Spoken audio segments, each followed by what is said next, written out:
a lot of infections that you get to experience after your period happened during your period. Hey my loves, welcome back to the channel. My name is Grace and my channel's name is Grace Lane. If you're tuning in for the first time, you're welcome.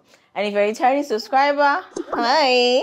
So in today's video, we're going to talk about menstrual hygiene. Now, as a woman has been said, and this is clinically proven, that a lot of infections happen during the menstrual phase. This is because of a decline in the estrogen and progesterone level. Now we're going to have conversations as to how to ensure that we do not get infections during that time of the month. The first thing, and I would say this is the basics, or this is the foundation of everything, is changing your pads or tampons or bra cups as often as should. Now, according to CDC, you're meant to change your pads at least every 4 hours of using them, and your tampons are meant to be changed every 8 hours, and your menstrual cups are meant to be rinsed once or twice daily. This is important to help reduce the breeding of bacteria. Now, there's something called toxic shock syndrome. It's not very popular in today's society, but it has been said to happen most especially to ladies who do not change their either tampons, pads, or menstrual cups. There's a buildup of bacteria that causes your body to get shocked. Now, when somebody is experiencing a toxic shock syndrome, which is like the very height of you experiencing so much bacteria in your system, one would have symptoms like muscle aches, vomiting, nausea, diarrhea, rash, and even to the point of having a kidney failure.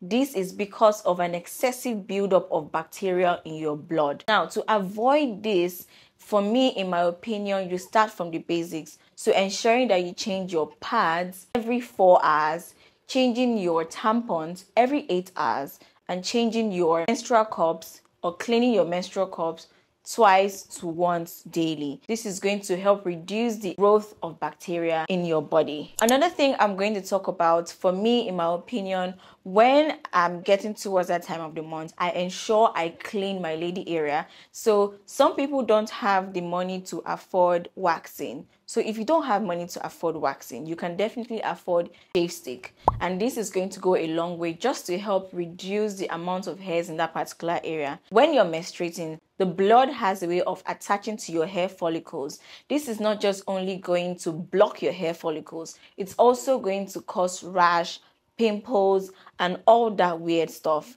And some people even get to the point of experiencing boils in that particular area. So it is important that you clean that area, make sure it is, let's say, bush free, ensuring that when you're menstruating, the blood do not tag to your hair follicles. This is another reason why people get infected with candida and a bunch of other things, because your hair follicles are clogged. And when your hair follicles are clogged, there's a lot of things that can happen.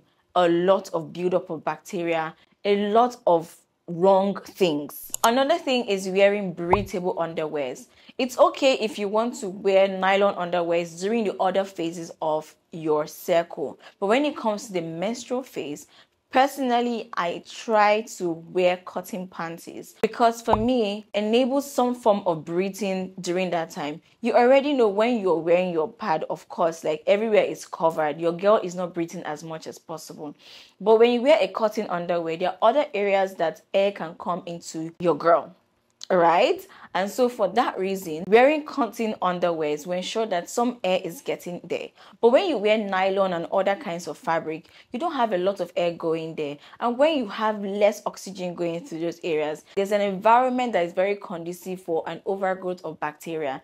A lot of infections that you get to experience after your period happened during your period. Personally, even as a healthcare worker, I honestly did not know until using the Flo app.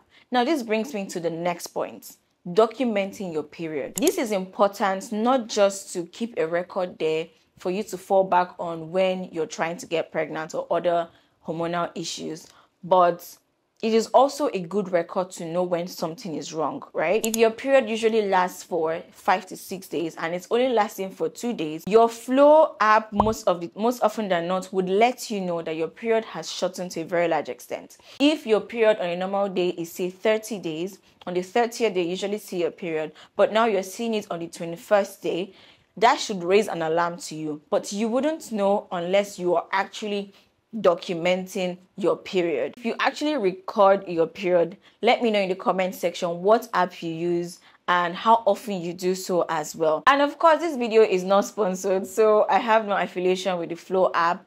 It's just helping a sister out because we are women. We're meant to empower each other. The next thing I would say is drinking a shitload of water. A lot of water. Part of the reason a lot of people struggle with UTI, that's urinary tract infection, because you don't drink water. Your bladder is not being cleansed. Your kidneys are not being cleansed properly.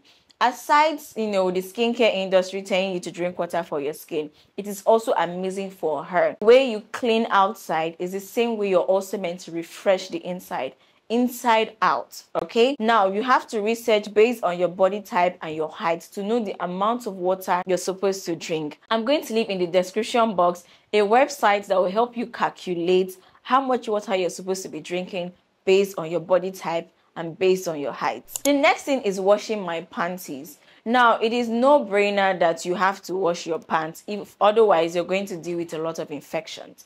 Personally, I use Dettol soap to wash my panties. I use the Dettol block soap to wash my panties. Personally, I have seen an improvement in not just the way my panties smell, but also the way my girls feel. I have zero worries about a buildup of bacteria from the environment, a buildup of bacteria from your panties not drying properly. Personally, using a Dettol block soap has been a added advantage. I remember just hearing somebody say it and I was like, it's true, like actually makes sense.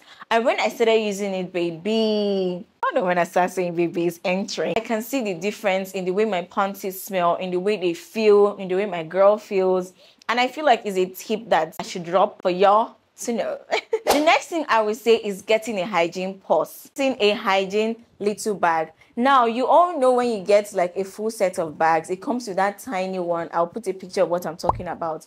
Now, I created a hygiene bag sometime in 2020, a hygiene purse. Now, this purse contains tissue paper or wipes. It also contains a hand sanitizer. It also has a small liquid soap inside of it. So I ensure that I clean the bowl of the toilet with the tissue, ensuring that I place another in case there's a skin contact with my body. I don't sit down on public toilets. Do not try that. Like, never do that. And then I tilt a bit and I pee. So having a hygiene purse really helped me. And I feel like this is also something you can make for your daughter, make for your niece, make for yourself. This is a really good practice and it's something I would want to make for my daughter when I have one. Finally, this is probably the icing on the cake. This is like the most important thing and I'm going to talk about it right now. Stop self-medicating. When you feel like there's something wrong with you, it is important that you go to the place where people who went to school and got educated about it work. I'm talking of a hospital. When you're not feeling too well, it is important that you do what? Go to the hospital. Doctors are not there for fancy. Medical practitioners, nurses, medical lab scientists, they are not there for fancy. There's a reason the government pays them and it's because of you. Stop self-medicating. This is because, first of all, you don't take the right dose and your body builds what we call resistance. When you're resistant to a lot of antibiotics, you're giving your doctor so much work to do. Oftentimes, resistance to antibiotics come from a place of constant abuse. When you abuse antibiotics, so every little thing that happens to you, you go and take antibiotics. That's not how it works. You have to go to a hospital, get diagnosed of whatever the problem is, and then a channel of treatment happens. You go to the pharmacy, based on the doctor's prescriptions, you get a drug. Try as much as possible to go to a doctor when you're not feeling too well. So guys, these are a few things I have learned as a woman in her 20s. Navigating being a woman are things that I have learned in terms of dealing with my menstrual phase in my circle. And I'm so happy I've been able to share this. If this video was helpful, do well to share it to your younger sister, to your sisters, to your moms, to any woman that is important to you. It is great that we take care of ourselves as women, because when we take care of ourselves, we're happy, and when the women are happy, the rest of the world is happy. Thank you so much, guys, for tuning in today. I also want to know, what is that thing you do when you are on your period? Don't forget to like, comment, and subscribe. I always reply the comments. And I'll see you in my next one. Bye!